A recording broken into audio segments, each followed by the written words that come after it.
Coach, allora come vogliamo analizzare questa partita? È stata sicuramente molto fisica, molto combattuta. Beh, assolutamente fisica, combattuta, di ottimo livello, decisa nel finale da particolari, da canestri importanti, da piccoli errori sui quali siamo stati puniti. Logico, secondo me meritavamo di vincere, avevamo messo in campo un grande sforzo mentale, fisico, però se la Ruker è terza in classifica non è che le cose succedono per caso, ce l'ha dimostrato, non è la prima volta che vince fuori casa una partita in queste condizioni, per cui bravi loro, noi ci lecchiamo le ferite, riflettiamo e ripartiamo. Comunque è stata una Gemini diversa da quella vista a Vicenza, anche se il risultato poi è quello che è. Parlo del risultato dal punto di vista dei numeri, dei freddi numeri.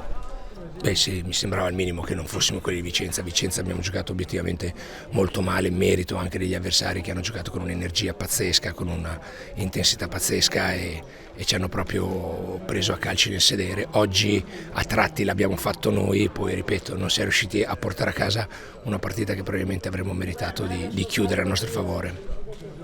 Forse è stato un fatto più mentale, più psicologico che tecnico, che dice. Ma è un insieme di cose.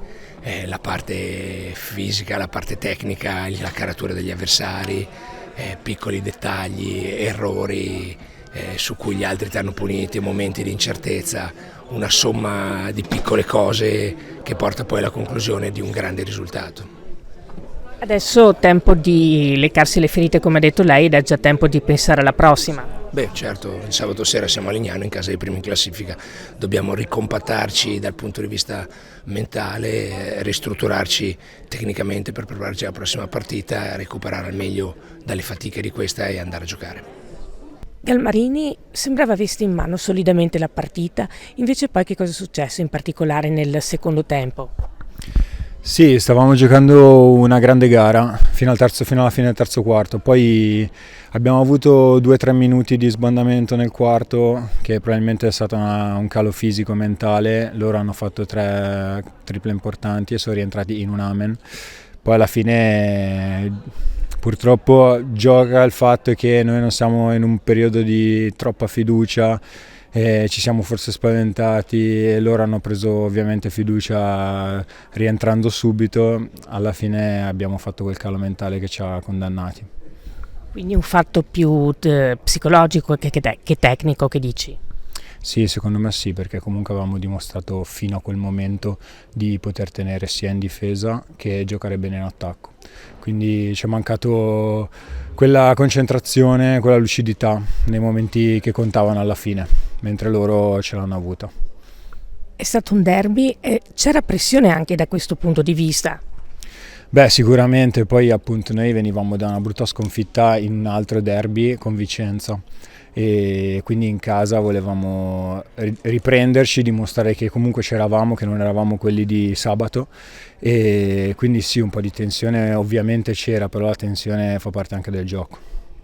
Si è vista comunque una Gemini che ha saputo creare, una Gemini che ha saputo lottare fino alla fine, una partita mai scontata e anche molto molto fisica.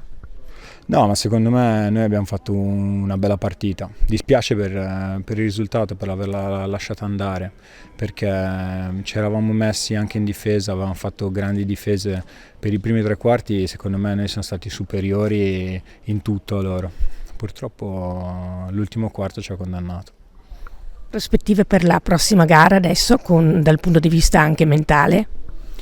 Ma adesso noi resettiamo e andiamo a Legnano, che sarà una trasferta proibitiva perché loro sono primi in classifica, in casa hanno quasi sempre vinto, però andiamo lì convinti che possiamo giocarcela con tutti perché oggi l'abbiamo dimostrato, ma anche con la testa leggera perché sappiamo che non dobbiamo metterci pressione da soli, dobbiamo sapere che siamo forti, cercare di dimostrarlo ma senza stressarci troppo da soli perché poi dopo si vede in partita, non rischiamo di poi perdere fiducia sul campo.